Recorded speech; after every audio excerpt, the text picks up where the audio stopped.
I have presided over hundreds of injury cases during my years on the bench, but the day a frightened 10-year-old boy walked into my courtroom with scars on his face, I knew this case would be different. His name was Ethan Parker. He sat beside his mother, clutching a small baseball cap in trembling hands. He barely looked up. Years as a judge teach you how to read fear. And believe me, that child was carrying more than physical wounds.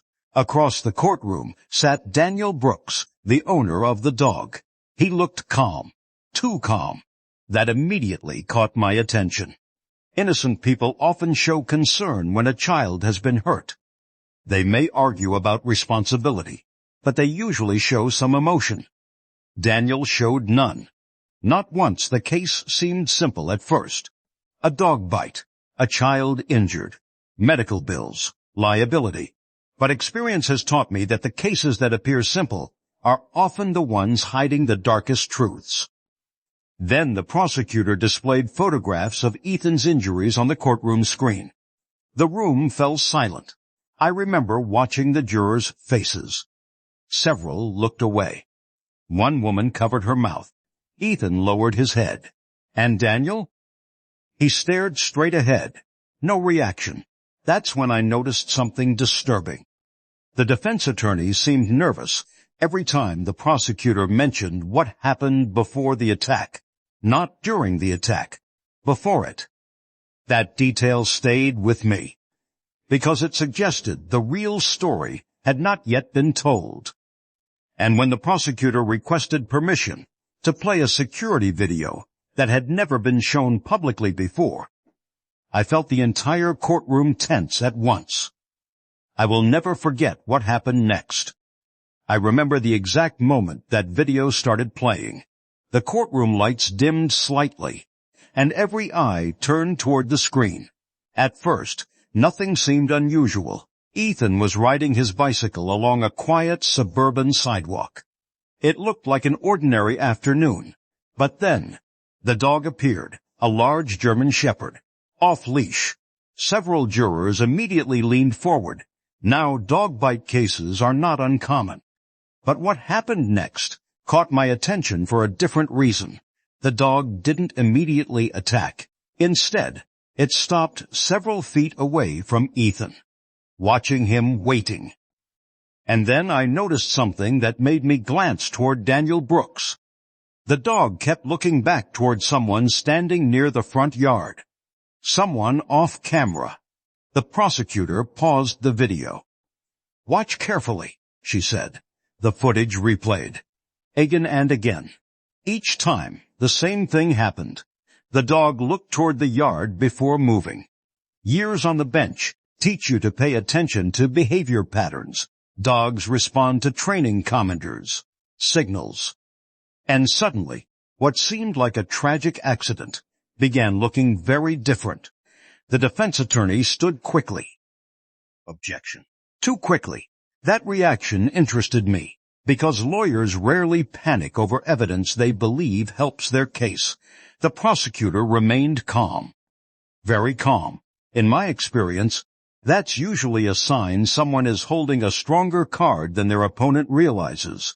Then she introduced a new witness, a teenage neighbor named Ryan Mitchell. The moment Ryan entered the courtroom, Daniel's confidence cracked for the first time. Just slightly. A tightened jaw. A lowered gaze, small details, but important ones. And when Ryan took the oath and looked directly at the jury, I could sense the atmosphere changing, because whatever this young man knew, Daniel Brooks clearly didn't want him saying it out loud. And believe me, AP wasn't prepared for what came next. I have heard thousands of witness testimonies during my career. Most are predictable. Some are emotional. A few change the entire direction of a trial. Ryan Mitchell's testimony belonged to that last category. The teenager adjusted himself in the witness chair and glanced nervously toward Daniel Brooks.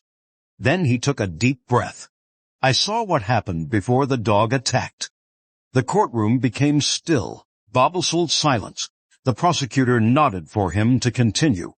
Ryan swallowed hard. I was mowing my lawn across the street. He pointed toward the evidence screen. The dog was loose for several minutes. That wasn't unusual. But then he said something that immediately caught my attention. Mr. Brooks wasn't trying to stop the dog.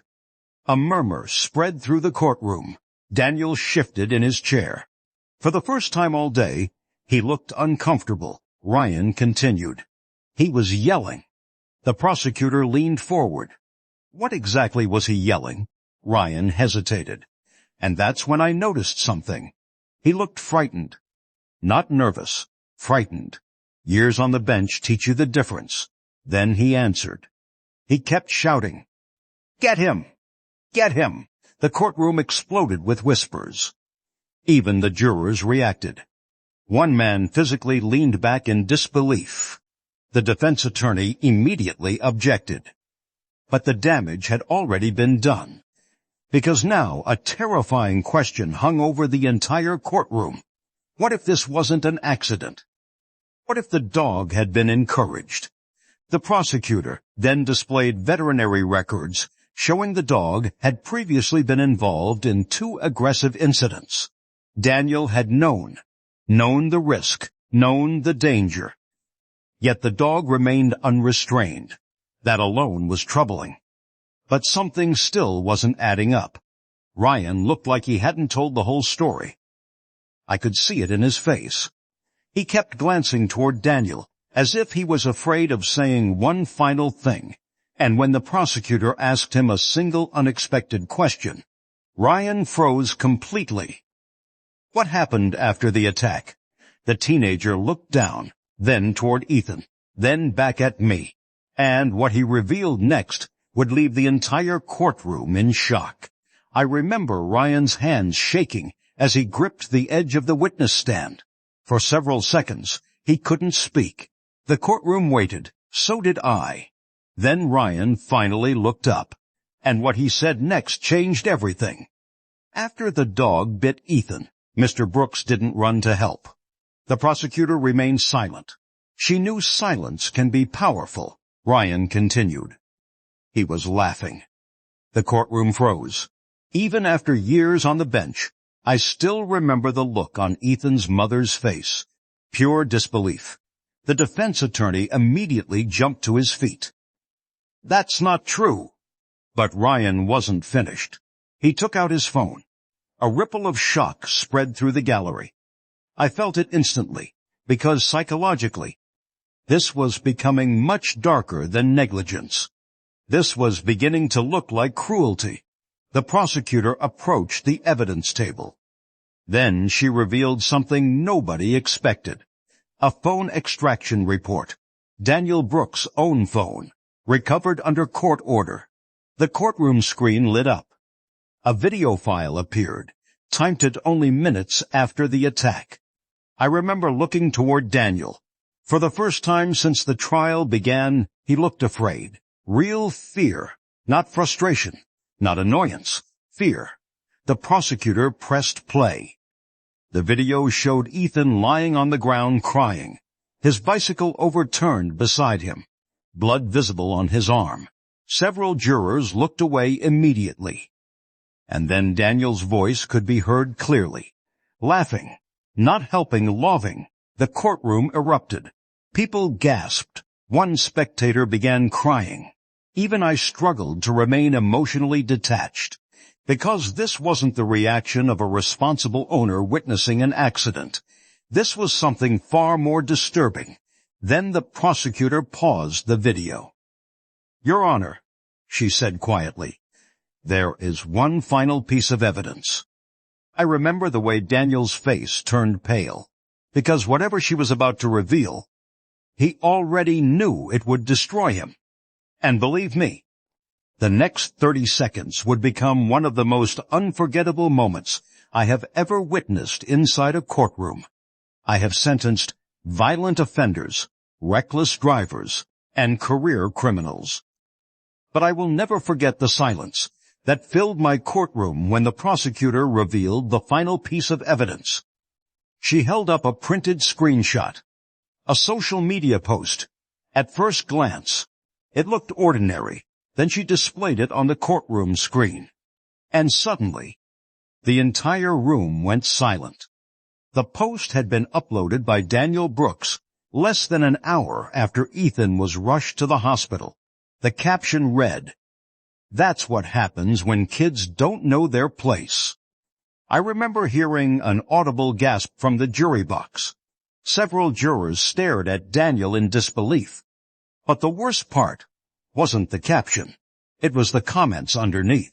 Friends asking if the boy was okay. People expressing concern. And Daniel responding with laughing emojis, laughing at a 10-year-old child who had just undergone emergency treatment. Years on the bench teach you that evidence can expose actions. But sometimes it exposes character. And this evidence exposed everything. The defense attorney looked defeated. Daniel looked trapped. For the first time, he wasn't the confident man who had entered my courtroom. He looked exactly like what the evidence had revealed. A man without remorse. Then Ethan's mother stood and read a statement. Her voice trembled. She described the nightmares, the surgeries, the fear Ethan now felt every time he saw a dog. And then she said something that affected every person in that courtroom. "My son doesn't ask why the dog bit him anymore." She paused, tears running down her face. "He asks why a grown man laughed." And then, silence, the kind of silence that cannot be forgotten. Even Daniel lowered his head. When it came time for my ruling, the decision was clear. Max Mason's civil liability, full medical compensation, additional punitive damages, and mandatory restrictions regarding ownership of dangerous animals. But before I concluded the case, I looked directly at Daniel Brooks. "Mr. Brooks," I said, "the dog caused the injury." I paused, "But your behavior caused something much deeper." The courtroom remained completely still. Children recover from wounds. I looked toward Ethan. But they never forget how adults treated them during their pain. Daniel said nothing, because there was nothing left to say. As Ethan and his mother left the courtroom, I watched that young boy look a little less afraid than when he entered. And after all these years as a judge, that's how I measure justice, not by punishment, but by whether a victim finally feels safe again. That case taught me something I still carry with me today. Cruelty is not always found in violence. Sometimes it's found in the smile of someone who chooses to laugh when another human being is suffering. And believe me, that kind of cruelty is often the most disturbing of all.